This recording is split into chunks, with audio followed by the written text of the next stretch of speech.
Y bueno, en los siguientes minutos les quiero platicar un poquito, desde mi punto de vista, lo que es la visión para ser un emprendedor, la cultura y el equipo. Y después vamos a ir a preguntas y respuestas para poder hacer esto un poquito más dinámico. Pero bueno, antes que nada, quiero... Bueno, ¿se escucha? Sí, perfecto. Bueno, y primero quiero... Voy a poner aquí, porque sí creo que se ve mejor aquí.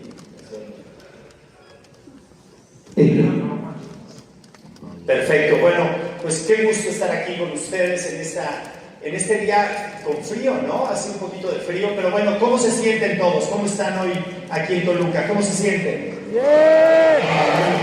Muy bien. Ok, lo primero es, quiero por favor, para movernos un poquito, que se pongan de pie todos los que tienen su propia empresa. ¿Quiénes son emprendedores? Por favor, pónganse de pie, déjenme ver. ¿Cuántos emprendedores hay en tu casa? Además, para movernos un poquito, un aplauso para todos estos emprendedores.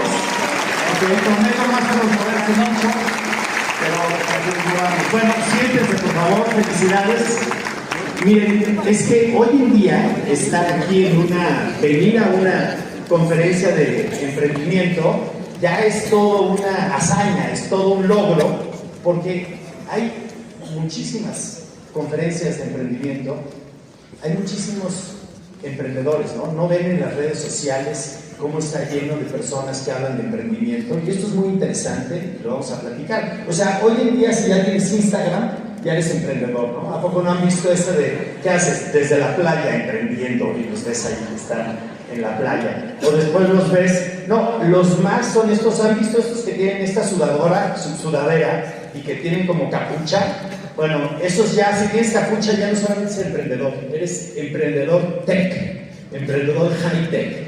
Y bueno, y si en tu perfil de Instagram tienes de esos mensajes que dicen trabajando mientras otros duermen, bueno, ya no solamente eres emprendedor, eres mentor, eres gurú del emprendimiento. Y hay que diferenciar muy bien a todos estos emprendedores de lo que realmente es emprender y cuál es el objeto, la misión y el propósito para emprender. Y miren, déjenme decirles algo, porque esto es algo que a mí me pasó también. Cuando empiezas a emprender, piensas, voy a emprender para poder tener libertad, ¿no? Y dices, voy a ser jefe y voy a estar tranquilo y voy a ser libre. Y cuando te das cuenta que más que libertad es responsabilidad, o sea, sí hay libertad cuando eres emprendedor. Y les voy a enumerar algunas de las libertades, a ver si alguien de ustedes se identifica con esto, ¿no? Cuando eres emprendedor, tienes la libertad de quedarte sin dormir porque no tienes para pagar el aguinaldo y las quincenas, ¿no? ¿A quién le ha pasado? Levanta la mano por ahí, ¿a quién tuvo problemas para las quincenas? Exactamente. Y después también tienes la libertad de dormir 2 o 3 horas al día porque estás entregando pedidos, o sea, eres libre de dormir 2 o 3 horas al día. Esa libertad es muy simpática cuando se platica, porque hay que entender muy bien las causas del emprendimiento. Y primero lo que veo mucho, y me da mucho gusto, es que veo muchas mujeres. Por favor, levanten la mano todas las mujeres que veo que son emprendedoras. Levanten la mano, por favor. ¡Wow! Es impresionante la cantidad de mujeres emprendedoras. Un aplauso para las mujeres emprendedoras, porque déjame decirles una cosa.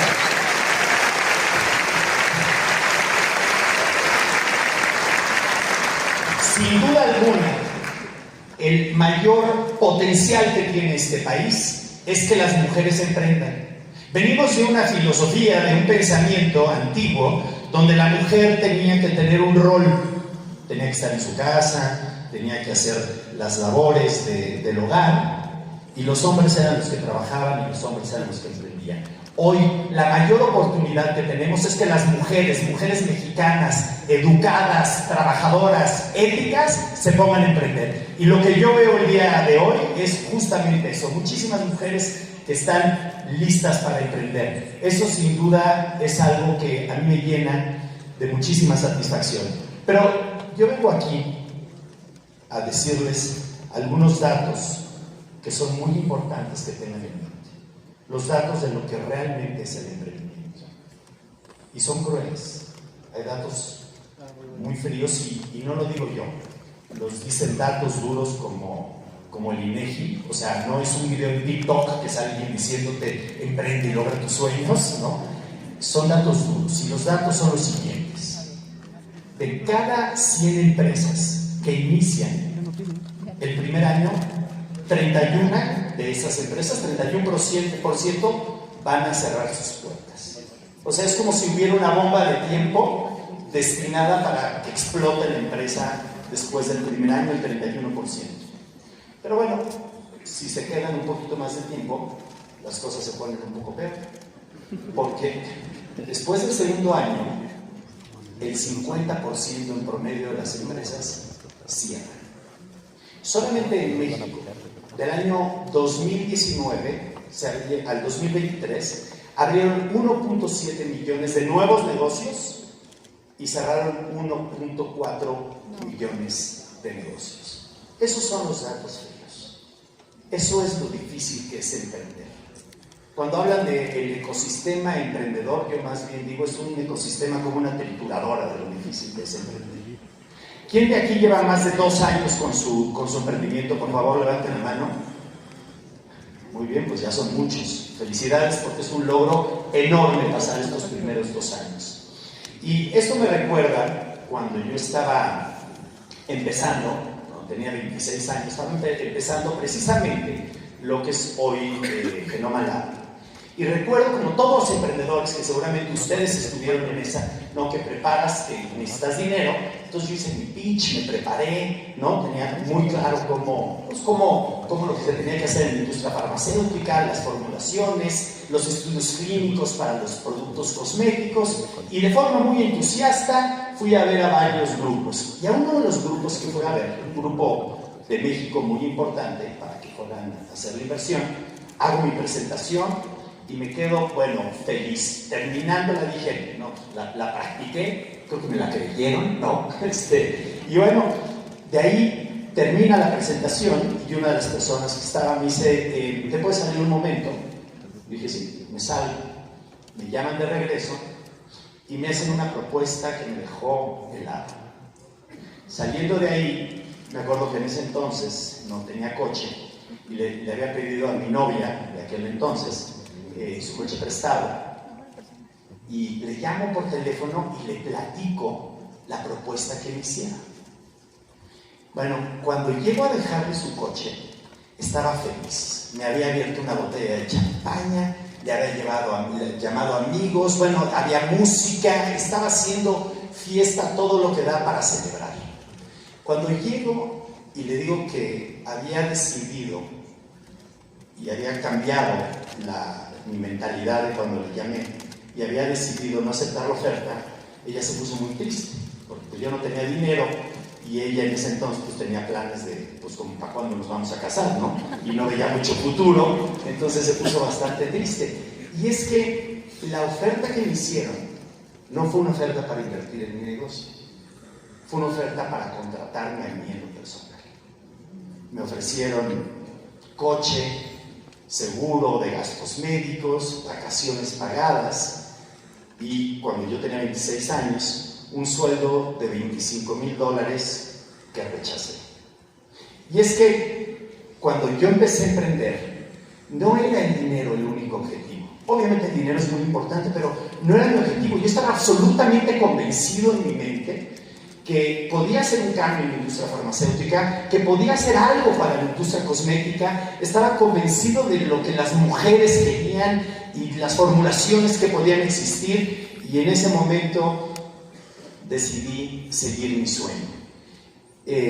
Fue muy difícil, la novia me cortó, por cierto, que quede claro, no se aguantó. Fue muy difícil al principio, pero yo estaba claro de eso. Y yo creo que ahí es donde se forma la cultura de una empresa, la cultura del espíritu de lo que ustedes son como emprendedores, que tiene que quedar escrita, que tiene que quedar arraigada. Y hay 2 cosas que son fundamentales. Número 1, la cultura, y número 2, las personas. Y quiero hablar un momento de las personas que contratan en sus empresas. Miren, hay 2 tipos de personas sumamente peligrosas. La primera es las personas que son malas, pero malas de corazón. Personas envidiosas, personas que solamente buscan su beneficio personal, personas que no les importa cómo tratan a las demás, a sus colaboradores. Por favor, mucho ojo con esas personas que tratan mal a las otras personas porque tienen un puesto de poder. Son peligrosísimas. Y además, esas personas que ponen sus intereses personales por arriba de las empresas. Esas personas son tóxicas, envenenan la cultura de una empresa y desafortunadamente a veces son capaces. Desafortunadamente a veces tienen logros y objetivos, tienen resultados, porque es tal su envidia y las ganas que tienen de triunfar para ellos que a veces lo consiguen. Tienen que tener mucho sentimiento y mucha intuición para poder identificarlos y sacarlos de inmediato. Estos no lo piensen, no lo posterguen y aunque pueda dar resultados, los tienen que quitar. El problema grave es el otro tipo de personas, que también les llamo yo personas tipo B, que son trabajadores, que son leales, que son honestos, pero que no tienen la capacidad para el puesto. ¿Y ahí qué se hace? Ahí es cuando nos sentimos nobles, nos sentimos que los queremos ayudar, pero lo peor es que después de mucho tiempo siguen sin dar resultados. ¿Y qué es lo que se hace? Esta es una de las disyuntivas más importantes que tenemos todos los emprendedores. Y déjenme decirles lo que yo he hecho y a lo que he llegado después de todos estos años de experiencia, lo que ha funcionado. Miren, tomen nota, esto es muy importante. Cuando una persona es honesta y leal, no lo puedes despedir, no lo quitas. Si tiene una actitud positiva, lo que haces, tienes dos cosas que hacer. Si no tiene ganas, lo motivas. Si no sabes, lo capacitas. Y va de nuevo, si no tiene ganas, lo vuelves a motivar. Si no, lo vuelves a capacitar. Pero la honestidad y la lealtad son fundamentales. Es lo que construye un equipo, es lo que hace empresas a largo plazo, es lo que realmente forja esos talentos del grupo de personas que van trascendiendo. Lo que es muy importante es que lo pongas en el lugar adecuado. Está dentro de este carácter de personas que son muy nocivas porque no tienen la capacidad, hay que ponerlas en el puesto adecuado. Y si una persona tiene la actitud y no está por razones de ego, lo va a entender. Pero el mensaje fundamental que les quiero transmitir es que privilegien la lealtad y la honestidad. Hoy, como estábamos viendo en los videos de capacitación, que están haciendo un programa extraordinario que se ve que están haciendo, hoy en día hay muchísimas herramientas para capacitarse. Hay que hacerlo de forma sistemática, hay que hacerlo de forma ordenada y que estén capacitando constantemente a su gente. Actitud, número 1. Número 2, lealtad y honestidad. Esos sí son inquebrantables.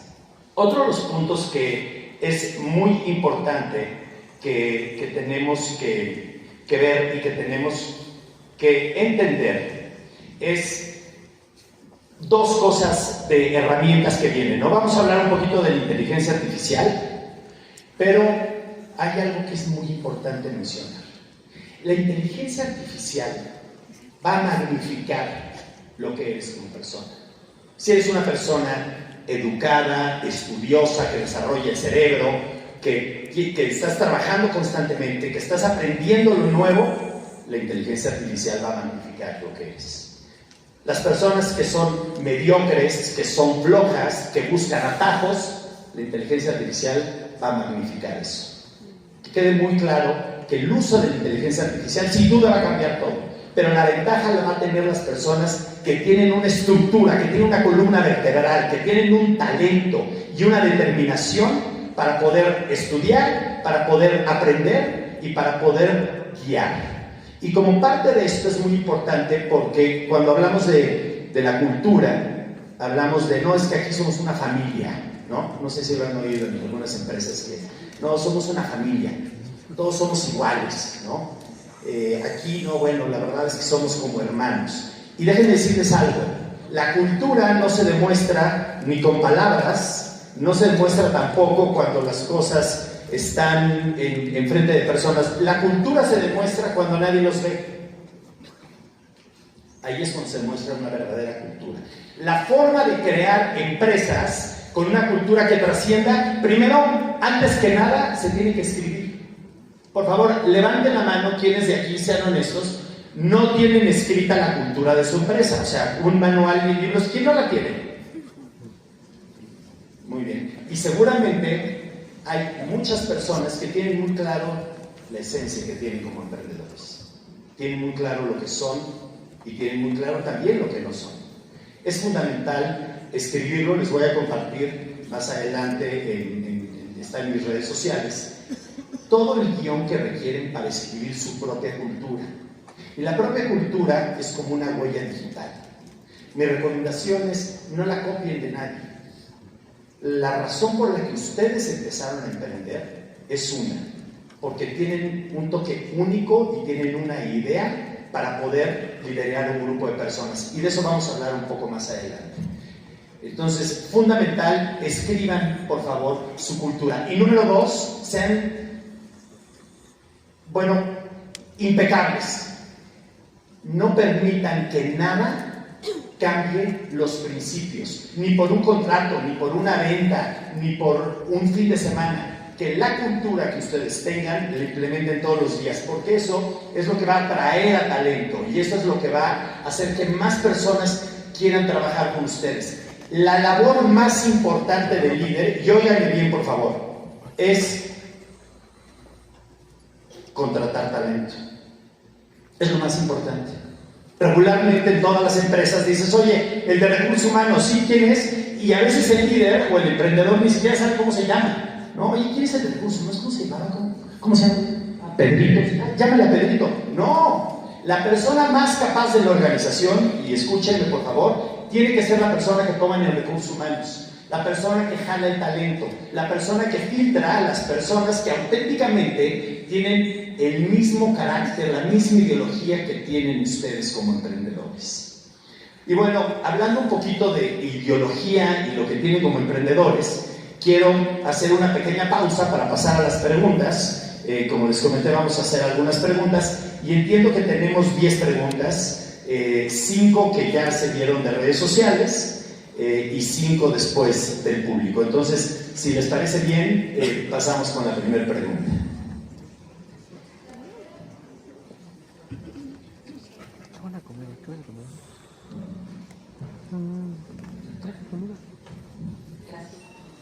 La primera pregunta de redes sociales la hace Vero García y dice así: si hoy tuvieras que empezar de cero, sin contactos ni capital, ¿cuál sería la primera decisión estratégica que tomarías y cuál no cometerías bajo ninguna circunstancia?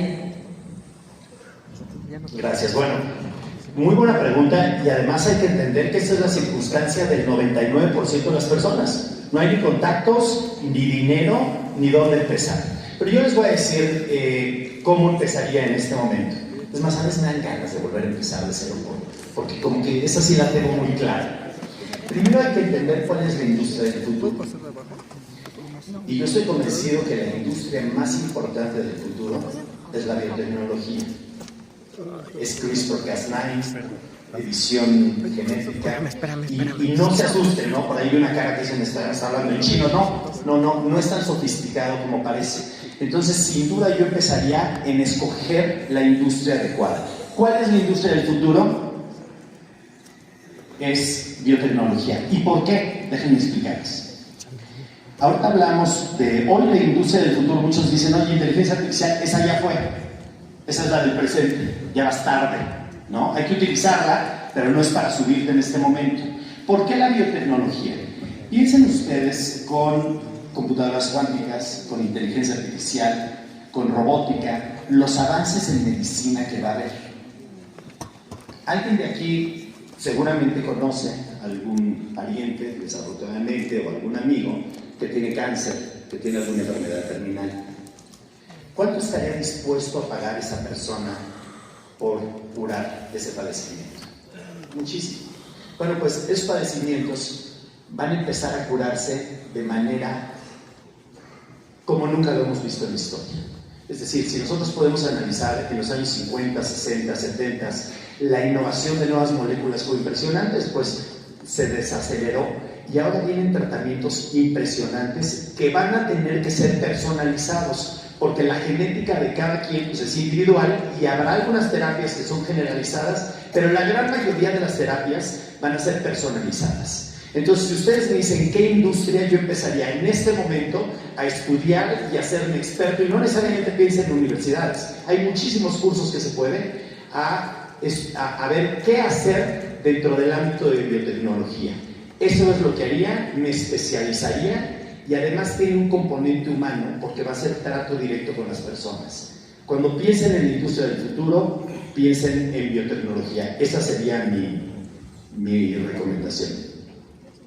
Muchas gracias. La segunda pregunta la hace Alfredo Hernández y él cuestiona: ¿cuál es el primer paso para alguien que quiere emprender su propio negocio y que piensa renunciar a su trabajo seguro porque con lo que gana ya no le alcanza?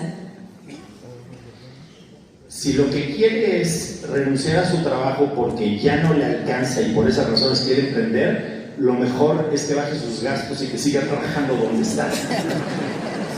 O sea, ¿por qué? Porque la realidad de las cosas es que tú no puedes emprender por dinero. O sea, obviamente es una consecuencia, pero tú tienes que emprender porque vas a solucionar un problema a alguien o porque estás estudiando algo que va a transformar la vida en el futuro de otras personas. Miren, los emprendedores más frustrados que conozco y las personas con más resentimiento son aquellos que tienen grandes aspiraciones y poca preparación. Son las personas que tienen muchísimos sueños y poca ejecución. No se debe de emprender por querer ganar más dinero. Tienen que tener muy claro que lo más importante es servir a las demás personas. Para ser emprendedor, tú tienes que primero poder servir a las personas. Tiene que estar dentro de tu esencia, dentro de tu carácter, el servicio. Y ya que lo tengas, puedes ir solucionando diferentes problemas y hasta que encuentres un que digas, este es mi lugar, esta es mi oportunidad y por aquí es donde me voy a hacer grande. Así es como los grandes emprendedores, los grandes empresarios y las grandes fortunas han sido. Primero, sirviendo con un propósito y segundo, especializándose y siendo el mejor. Entonces lo dejamos en su chamba, ni modo. Gracias. La tercera pregunta. Analí Gómez cuestiona: ¿qué habilidades considera clave para emprender en entornos altamente regulados? Miren, los entornos altamente regulados son una barrera muy grande de los dos lados. Es decir, primero para entrar, y se los digo porque dentro de la industria farmacéutica es un entorno muy regulado.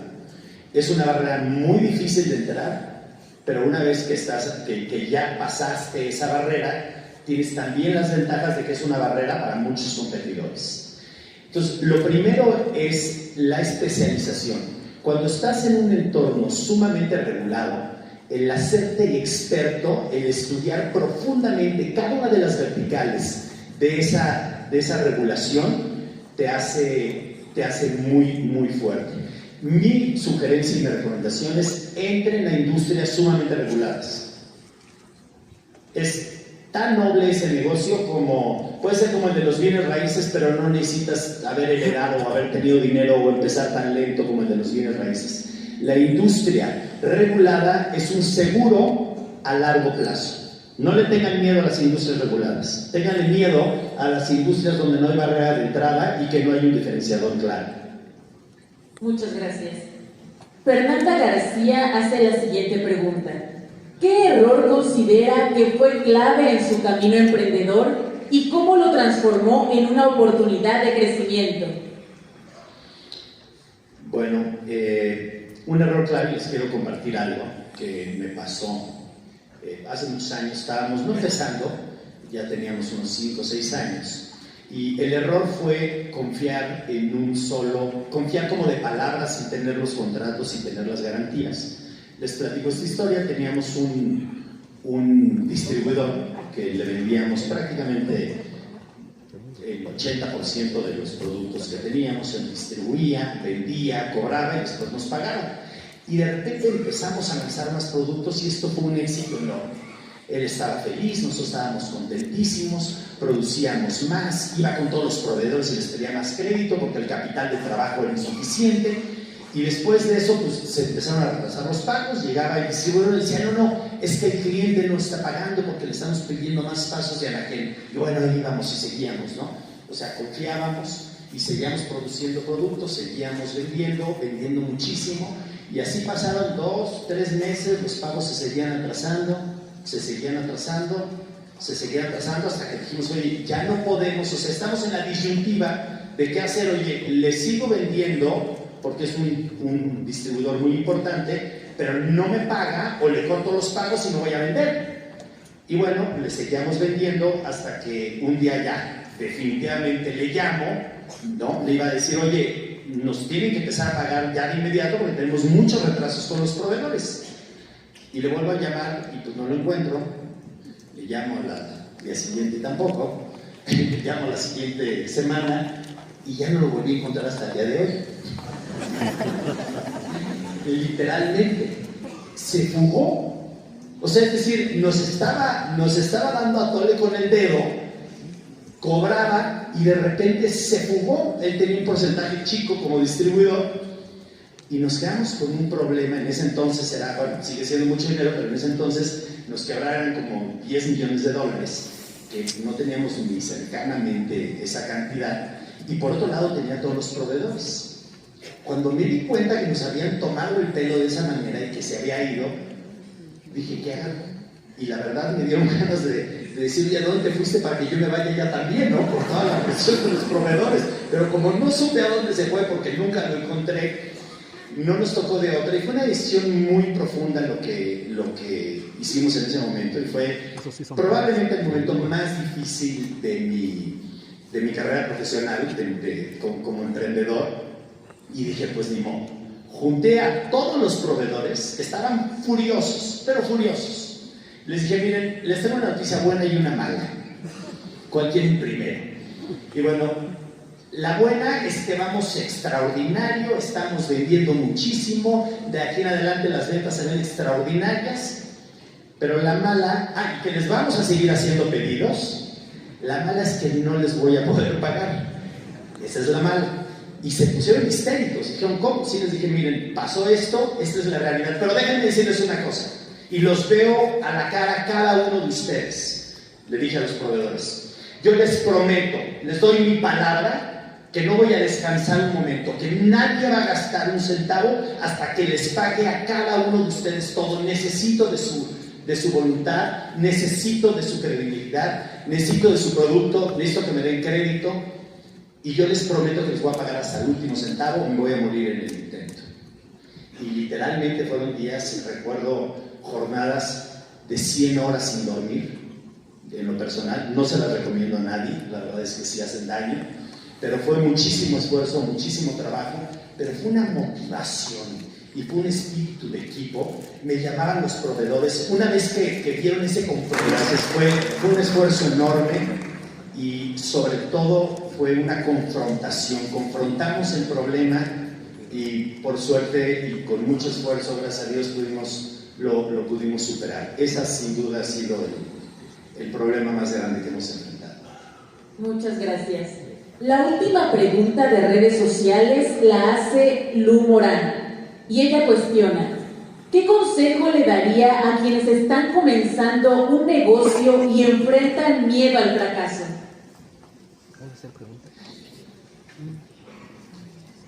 El fracaso es casi inevitable, pero depende cómo veas el fracaso. Si el fracaso lo ves como algo terminal, entonces no debes de emprender. El fracaso es algo temporal. Obviamente hay mucho miedo al fracaso, pero tiene que haber mucho más miedo a la omisión. Eso no te lo puedes perdonar. Si tú sabes que dentro de ti tienes la capacidad, tienes la concentración, el talento y las ganas de emprender, y no lo haces porque tienes miedo al fracaso, te lo tienes que quitar. Porque sí da mucha satisfacción emprender, y vamos a hablar un poquito más adelante de ello. Da mucha más satisfacción emprender y ver que empezaste de cero o con muy poco y que lo lograste. Da mucha satisfacción. Ese miedo te lo tienes que quitar por completo. Obviamente da miedo, a todos nos da miedo. Es más, déjenme decirles una cosa: no hay ninguna persona, no importa en el nivel donde estés, que no tenga miedo. Todos en este momento aquí, todos los que estamos, tenemos un problema, ¿no? Es como si se sabe del que llega a la iglesia y que hay una persona al lado de en la Basílica de Guadalupe, la que está rezando, ¿no? Que le dice: ay, Virgencita, yo la verdad es que quiero 20 pesos para poder comprar las tortillas, y de repente llega una empresaria que se sienta y dice: Virgencita, yo necesito que los 68 millones de dólares de la deuda me ayudes a refinanciar. Y estaba la otra persona: Virgencita, yo necesito 15 pesos para el kilo de frijol. La agarra, saca 200 pesos y dice: toma, no me la distraigas, ¿no? Que tengo cosas más importantes que ver y que hacer. Todos tenemos exactamente los mismos problemas. Todos tenemos y enfrentamos ese miedo terrible que es emprender. Enfrentamos ese miedo terrible que es saber que pues, tener un negocio nuevo es como tener un bebé.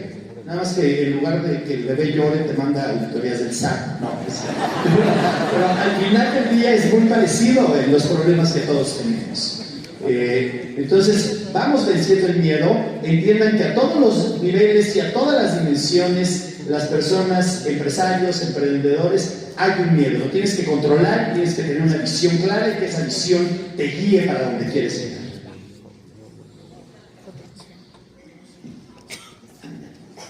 Sí. Muchísimas gracias. Ahora daremos paso a 5 preguntas más del público que nos acompaña en este Teatro Morelos. Adelante, por favor.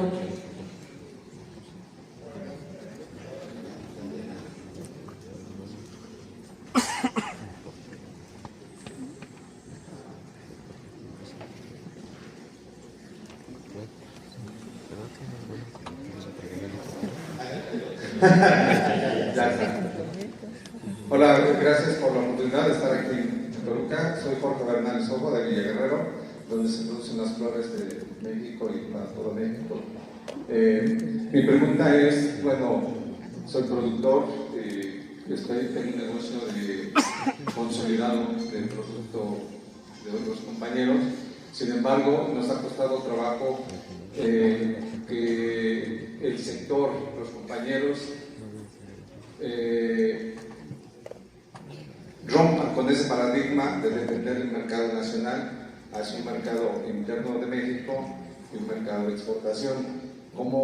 ¿Qué me recomendarías para que la influencia que tengamos con ellos sea de una confianza en querer romper las barreras de la formalidad, ¿sí?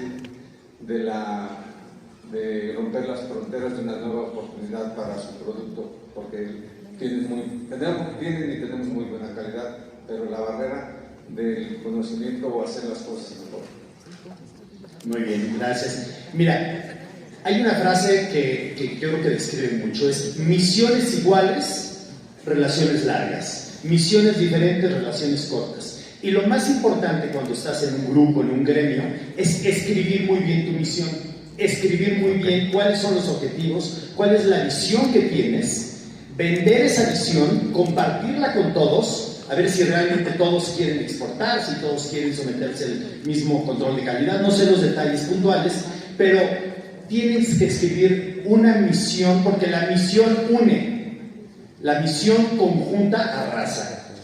Entonces, si tú puedes estructurar una misión verdadera, auténtica, que todos se vean reflejados en ella, lo que haces es ingeniería inversa. O sea, empiezas de dónde vamos a estar como grupo todos juntos, y de ahí vas recorriendo los pasos para atrás. Y naturalmente quien se suma a tu visión se van a unir y se van a juntar. Pero lo más importante es que quede muy clara que la misión es conjunta, porque no hay forma que con una misión diferente, ni en las sociedades, ni en el matrimonio, ni en ningún lado funciona a largo plazo. Hay que unificar misiones, sería mi sugerencia. Gracias.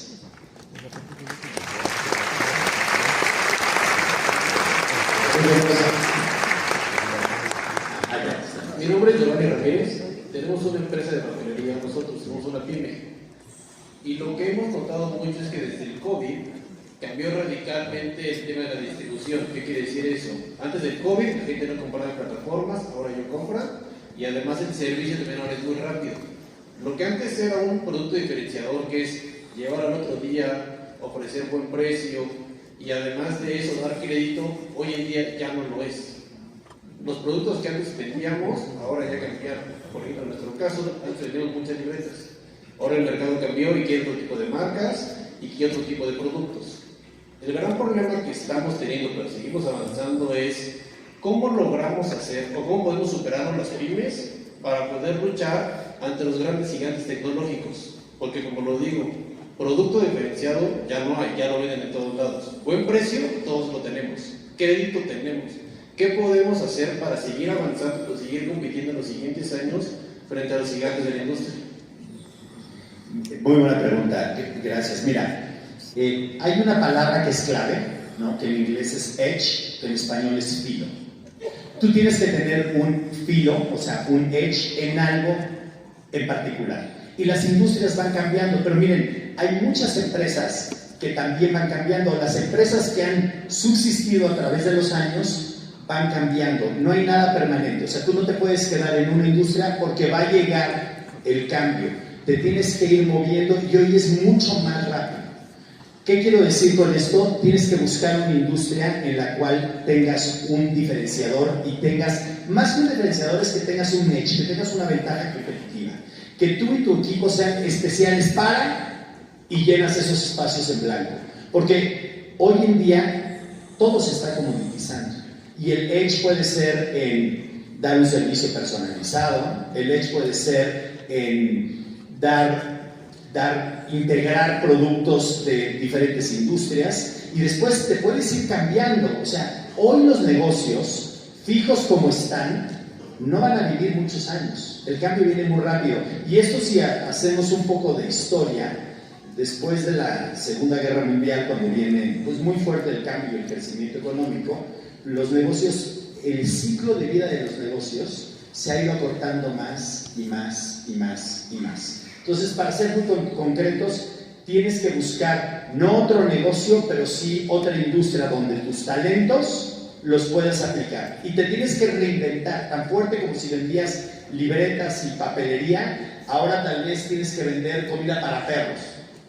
O sea, y no es algo que lo estoy diciendo como de broma, o sea, tienes que usar todas tus capacidades que pueden ser utilizadas en una industria que no tiene el edge que tú tienes en esa industria. Hay que cambiar de industria, por favor, piensen, se tienen que ir moviendo con sus talentos a las industrias donde que están en crecimiento y en las industrias donde no se dan los servicios que tú das. Y hay muchas industrias que no tienen los servicios. O sea, lo que acabas de decir, yo te garantizo, para muchos de nosotros fue como música para nuestros oídos, ¿no? O sea, a ver, levante la mano aquí, ¿a quién le gustaría tener un servicio de redes sociales, o sea, de página de internet efectivo? ¿A quién le gustaría tener aquí un servicio que entregue los productos al día siguiente? ¿Y a quién le gustaría tener aquí una empresa que tenga el talento que pueda darle servicio a clientes con los productos que tienen? A ver, levante la mano, por favor. ¿Quién le gustaría tener esos talentos dentro de su industria?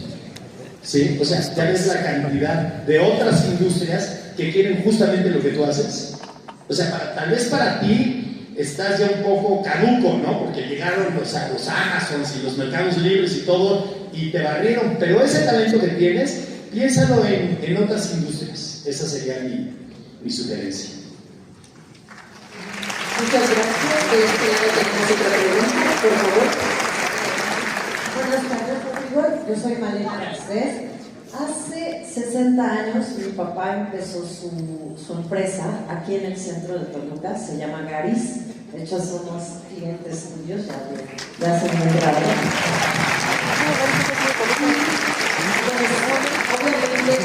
bien mencionabas al principio, ¿no?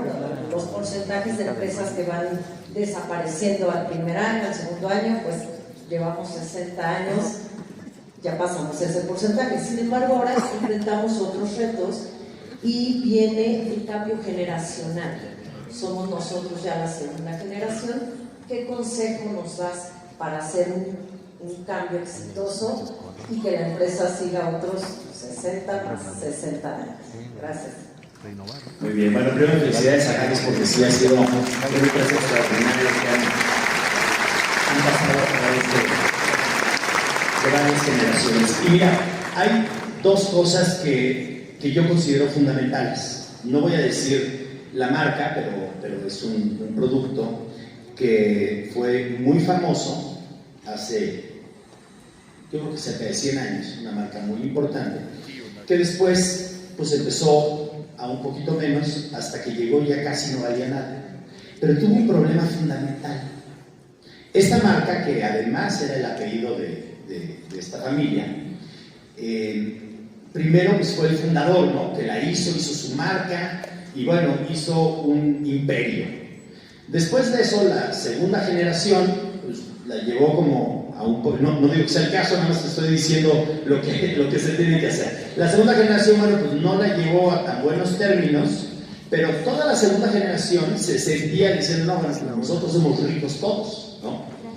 Y después la tercera generación sentía lo mismo, pero ya había una dilución completa y total del equity como tal, ¿no? O sea, porque si la primera generación era 1 y había 5 hijos y luego cada uno de esos hijos tuvo a 3, bueno, pues ya hay 15 más los 5, ya son 20. Entonces, lo que alguien tenía 1, lo tenía 20. Entonces, lo más importante que, o sea, desde mi punto de vista, es que las siguientes generaciones entiendan que para tener lo mismo de la generación anterior, lo tienen que multiplicar por el número de hijos que son. Y después, si ya están los nietos, lo tienen que multiplicar por el número de nietos. Eso muchas veces es difícil, no imposible, pero es difícil. Pero hay que preparar a cada uno de los miembros de las familias y de las generaciones para trabajos que no necesariamente estén vinculados con el negocio estelar. Que se puedan hacer industrias paralelas, creo que es muy importante. O sea, en el caso de un negocio como de distribución, como el de ustedes, pueden ser negocios paralelos, que pueden ser bodegas, o pueden ser bienes raíces, o puede ser transporte, y poner a personas preparadas dentro de la familia, si lo mantienen como un negocio familiar, en esas diferentes verticales. Eso es lo primero, entender que hay una dilución completa. A veces es más daño para cuando son generaciones grandes, porque viene una dilución, definitivamente viene una dilución. Y el segundo punto que es muy importante, que yo creo que es lo que ha sido muy exitoso, es que haya una sola persona en la segunda generación que tome todas las decisiones.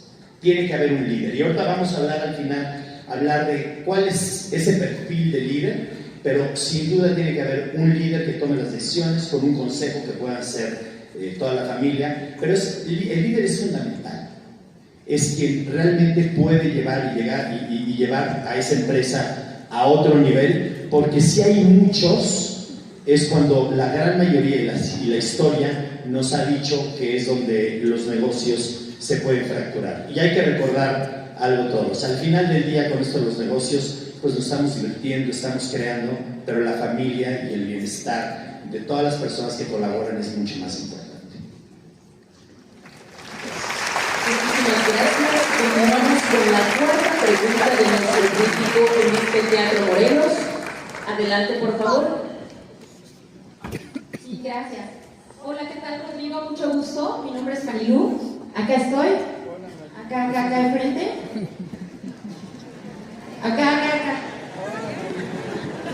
Rodrigo. Gracias.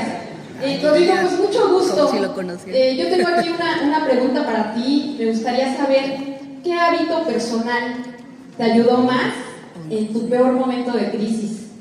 Y bueno, pues también que nos dieras un consejo para quienes tenemos una gran responsabilidad con nuestra empresa, pero sobre todo también esa responsabilidad emocional con todo nuestro equipo de trabajo para sacar adelante esta parte.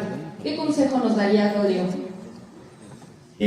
Gracias. Mira, primero conforme a los hábitos, quiero hablar un momento respondiendo a tu pregunta, porque hay algo fundamental de los hábitos y que yo a veces con muchas personas que están en redes sociales y muchas personas de podcast, tengo un conflicto enorme.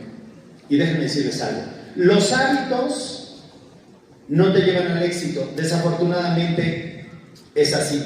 Y lo voy a repetir, los hábitos no te llevan al éxito. Y muchos van a quedar como diciendo, oye, pues ¿cómo? O sea, entonces, ¿podemos estar en la chorcha y nos lleva al éxito? No, tampoco. Los hábitos, o sea, hay algo que es seguro, que los hábitos solos no te llevan al éxito. Pero hay otra cosa peor. Si no tienes los hábitos, seguro no vas a tener éxito. O sea, los hábitos por sí mismos no garantizan el éxito. Es una necesidad imperiosa y es algo indispensable.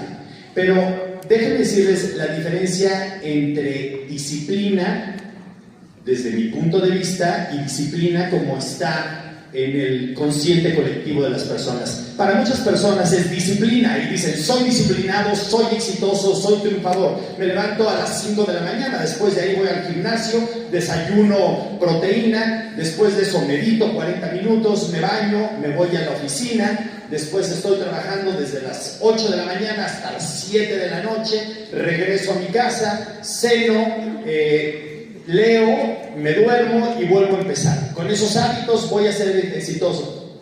No. Con esos hábitos no te garantizan que vas a ser exitoso. Lo que te garantiza que vas a ser exitoso es que tengas la disciplina de cuando te pones una meta, la cumplas en tiempo y forma.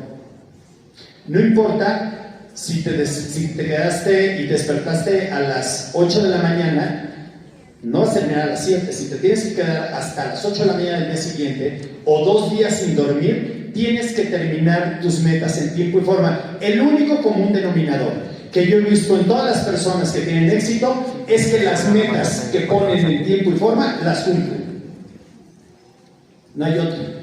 O sea, no conozco el común denominador de personas exitosas que se levantan a las 5 de la mañana a hacer ejercicio. No conozco a personas exitosas que tienen un orden, una disciplina y un horario y que cumpliéndolo son exitosas. Desafortunadamente no. El hábito más triunfador que puede existir es ponerte una meta en tiempo y forma y truene, llueve, relampaguee, estés enfermo, pase lo que pase, la cumplas. Ese es el hábito que auténticamente te va a hacer exitoso y te va a hacer triunfar. Terminamos esta sección de preguntas y respuestas de nuestro público en el Teatro Morelos de este lado. Adelante, por favor. Gracias. Buenas tardes a todos. Buenas tardes, Rodrigo. Soy Diana González y represento la cadena de restaurantes de Barbacoa El Carnalito. Mis papás en 1987 iniciaron el emprendimiento familiar a orillas de la carretera Tlaxcala-Tlacomulco. Nos costó 25 años de trayectoria poder consolidar la empresa y al día de hoy posicionar al Carnalito como un restaurante icónico y reconocido en la región. Mi pregunta es, gracias. En tu experiencia, ¿cuál ha sido el factor determinante para que un emprendimiento sea consolidado y que a pesar de las adversidades se convierta en una empresa pues que sea rentable, socialmente responsable y reconocida en tan poco tiempo como lo hiciste tú? Porque la verdad es que mi admiración para ti como mexicano emprendedor y ahora empresario. Gracias. Muchas gracias. Mira, en los restaurantes, en un negocio como el nuestro o en cualquier negocio, lo que arrasa, lo que crece y no lo puede detener nadie es una cultura adecuada. Estaba justamente en cuanto al tema de los restaurantes, estaba leyendo un libro que se llama The Culture Code, que te lo recomiendo mucho, donde había un ejemplo de estos restaurantes, esta cadena de restaurantes, que además tienen la cadena de hamburguesas Shake Shack. Y una de las cosas más interesantes que me llamó la atención de ese libro es la cultura y las prioridades, y esto es muy importante para la cultura de todos, las prioridades que ponen en el restaurante.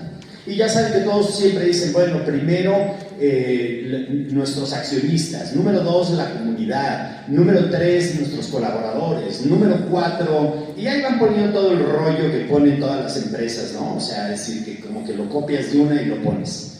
Pero aquí lo hicieron diferente. Aquí lo que ellos dijeron es, número 1, los meseros que están atendiendo. Y te ponen un ejemplo, por ejemplo, en estos restaurantes, cuando hay un mesero que está atendiendo y se le cae la charola, todos los meseros, el capitán, la recepcionista, todos de forma inmediata dejan de hacer lo que están haciendo y van a ayudar al mesero que se le cayó la charola. Entonces, número 1, y lo que te explica ahí esta cultura es que lo que tú sientes cuando se te cae una charola con los vasos, con las copas, con la carne, con la comida, es que sientes una vergüenza y te sientes menos, ¿no? O sea, y todavía nosotros como mexicanos, todavía se le cayó bien y empezamos a aplaudir, ¿no? O sea, digo, y lo que hicieron es que cambiaron por completo la narrativa. O sea, imagínate por favor un mesero que está tomando orden, sí señor, ¿y usted cómo quiere su vino, su pescado?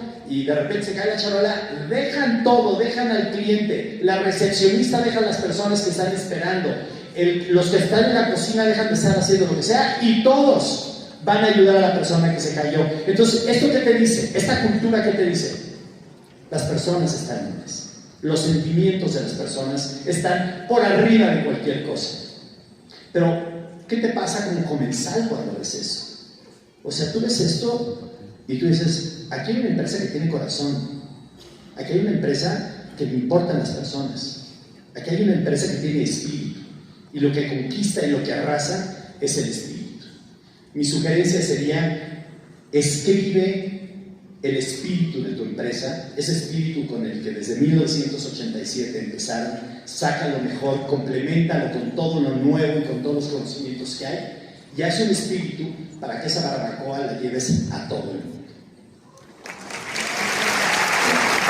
Ya casi me voy, nada más un momentito. Ya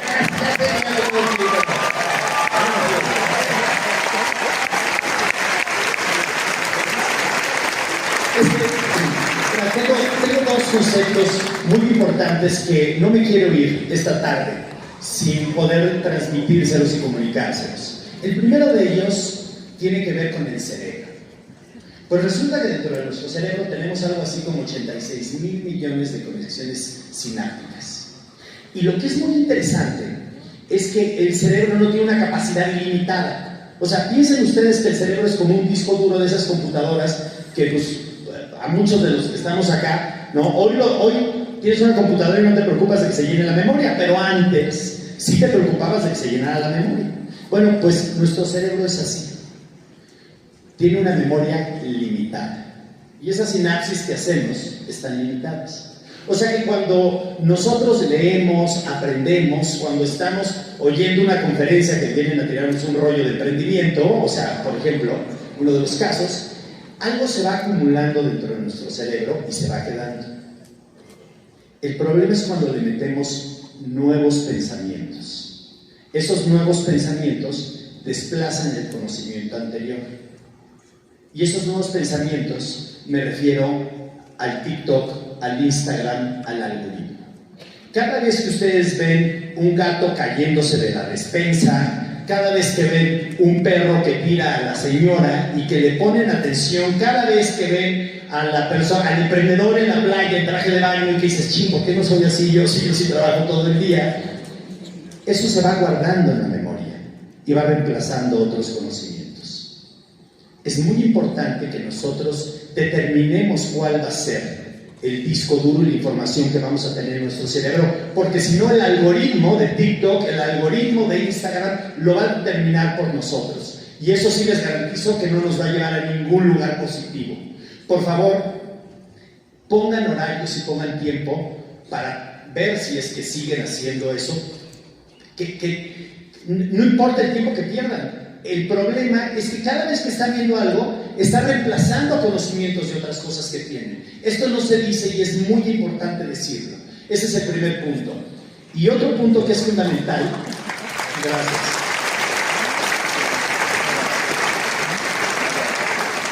Véanlo como una jarra preciosa de vidrio que es el cerebro, y ustedes la llenaron de agua limpia, pura y cristalina, y cada vez que echan esto, pues que no es agua pura, llámenle como quieran, no como aguas negras, se va vaciando el agua pura, y eso es lo que va quedando. Tiene un límite. No es que tengamos mala memoria, es que vamos reemplazando las buenas memorias y las memorias inteligentes con otros conocimientos. Y el punto número 2, que ya está demostrado, es este nuevo fenómeno que se llama trabajo profundo, que es el deep work. ¿Qué pasa? Cuando nosotros nos concentramos entre 2 y 4 horas en una sola tarea, es decir, que dejamos el teléfono, apagamos notificaciones, nos quitamos de cualquier impulso externo y nos enfocamos solos o con un grupo de personas que también no van a tener ningún tipo de interrupción, pasa algo que es mágico, que ya se demostró científicamente, que más allá del lado izquierdo del cerebro y de todo el razonamiento que hacemos, más o menos después de la segunda hora de trabajo profundo, sin interrupciones, sin multitasking, se empieza a conectar una parte del lado derecho del cerebro. Y es donde se crea la magia entre conocimiento y creatividad, y que salen esas ideas nuevas de qué hago para no vender libretas, como platicábamos, ¿no? ¿Cuál es el nuevo giro de negocio que voy a hacer? ¿Qué innovación de producto voy a tener? ¿Qué nuevo servicio de turismo voy a dar? ¿O qué nuevo servicio o platillo gastronómico? Y es cuando sale la magia de cosas espectaculares. Yo les quiero pedir y los quiero invitar a que lo intenten hacer y que empiecen a hacer este trabajo profundo de 2 a 4 horas, no menos, sin ningún impulso, sin timbre, sin teléfono, y con un grupo de gente que se le llama el grupo de gente, que Jeff Bezos lo llama el grupo de gentes de 2 pizzas, ¿no? O sea, que si comen, yo no como pizza, pero así lo llama él, que con 2 pizzas puedan comer el grupo de personas, o sea, que no sean más de 6, 7, 8 personas máximo para crear ese trabajo profundo.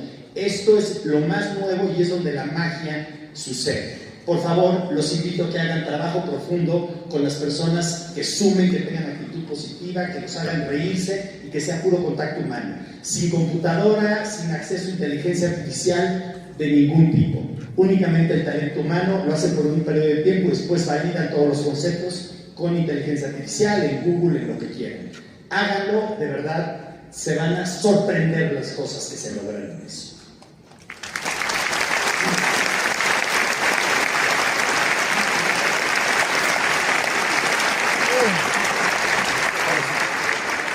Bueno, y ya por último, quiero compartirles algo muy, ahora sí es por mí que ahora sí quiero compartirles algo muy personal. Mi cumpleaños es el 19 de septiembre. Exacto. Sí, o sea, es el 19 de septiembre. O sea, cuando dices 19 de septiembre en México, o sea, nadie piensa en pastel, ¿no? O sea, en velas, en las mañanitas, ¿no? Piensan en alarma sísmica. Y efectivamente, en 1985, yo estaba cumpliendo 17 años, cuando fue el temblor del 85, y recuerdo perfectamente el ruido que quedó penetrado de cómo se partía la tierra. Yo tenía una ferretería en el centro, en la calle de López, fue mi primer negocio formal. Yo empecé antes, a los 11 años, vendiendo jitomates en la calle y haciendo diferentes cosas, pero ese fue mi primer negocio formal. Y recuerdo ir al centro y encontrarme con edificios derrumbados, con personas muertas, con personas heridas. Era un desastre absoluto, algo que jamás había visto. El centro de la Ciudad de México y muchos lugares cambiaron por siempre. Pero lo que fue más brutal para mí fue ver cómo había personas que corrían hacia el peligro para ayudar, no se alejaban. Cómo había mexicanos que cuando todo se derrumbaba el corazón y el espíritu lo teníamos levantado. Me llamó la atención ver cómo filas humanas pasaban en cubetas, iban sacando piedras, iban sacando personas heridas, iban ayudando. Primero fueron horas, después se prolongó a días y después a semanas. Los mexicanos nos pusimos a trabajar en equipo, nos pusimos a ayudar. Hicimos mucho para sacar a México adelante. Y déjenme decirles que emprender es como estar en un temblor permanente, ¿no? La tierra se mueve, nada es seguro, nada es cierto, estás lleno de problemas, pero se tiene que mantener como líderes, como emprendedores, se tiene que mantener la visión. Porque miren, déjenme decirles una cosa, la única manera del futuro que podemos tener como país es con emprendedores, líderes que saquemos y que saquen este país adelante. Porque la competencia internacional que tenemos es brutal. Vienen países con una capacidad, con talento, que históricamente han tenido más riqueza, que históricamente han tenido más tecnología, pero tenemos como mexicanos que sacar ese carácter de unidad que nos forma y que nos caracteriza para realmente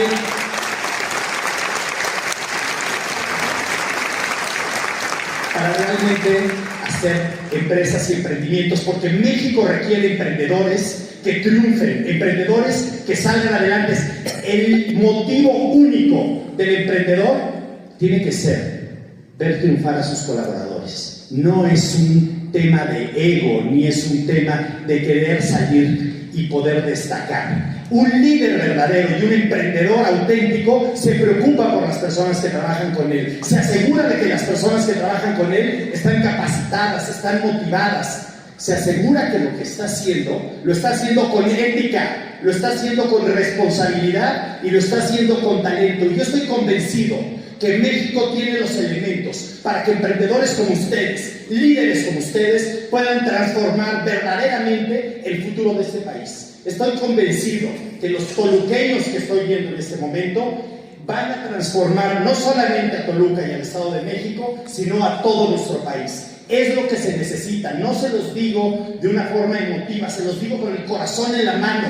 México requiere líderes, México requiere emprendedores, y el día de hoy estoy viendo a muchos de esos emprendedores que van a transformar nuestro país aquí enfrente de mí. Les quiero pedir, por último, que cuando estén en su día a día, trabajando, con problemas, con estrés, piensen profundamente en el propósito que tienen adentro de ustedes. Piensen en la bendición que tienen después de que vi todas las manos levantadas, de tanto tiempo que llevan ya emprendiendo. Piensen que está en ustedes el transformar a las empresas para que esas empresas generen los empleos, generen la riqueza, pero sobre todo generen ese ambiente. ¿Qué es lo que se requiere? Un ambiente optimista, un ambiente positivo, porque en México se puede, y no digo que en México no hay problemas, tenemos muchos problemas, pero los emprendedores y los líderes son quien puede auténticamente hacernos olvidar de eso, ponernos en una misión superior y poder trascender a través de hacer empresa. Es un orgullo y un privilegio haber estado hoy con ustedes. Muchas gracias y que Dios los bendiga.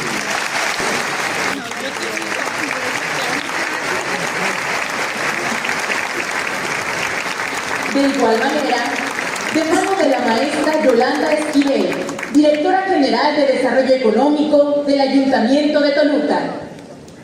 Este reconocimiento simboliza el agradecimiento institucional a una visión que inspira, a una trayectoria que transforma y a un compromiso genuino con el desarrollo económico y el fortalecimiento del ecosistema emprendedor.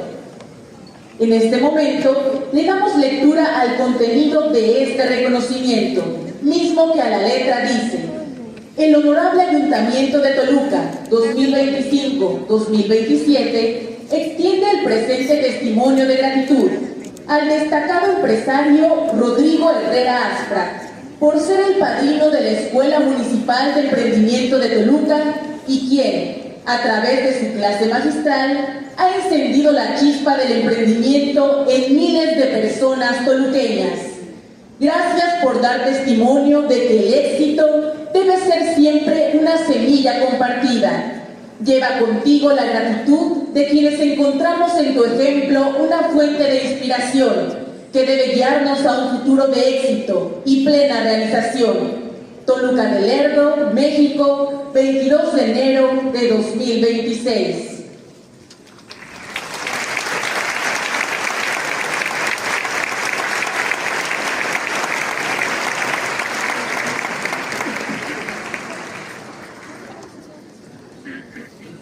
Muchísimas gracias. Hay que darle un fuerte aplauso a Rodrigo, de verdad que motiva a todas y a todos los que estamos aquí, pero además los que nos acompañaron en las redes sociales. Hemos tenido una interacción altísima y de hecho me complace hoy anunciar que vamos a dejar abierta la plataforma para inscribirse de aquí al próximo sábado, para que pasemos no de 400, sino ojalá lleguemos a 600, 800 emprendedores que estudien esta primera generación de la escuela que hoy inicia. Y quiero desde luego agradecer profundamente a Rodrigo. Yo sé que su tiempo vale. Como buen emprendedor, yo sé que uno de los recursos más preciados es el tiempo. Y gracias por dedicarnos tu tiempo, que seguramente es lo más preciado que tienes. Muchísimas gracias a todas y a todos ustedes, y vamos a lograr que Toluca sea la capital de las oportunidades y el progreso. Hasta pronto.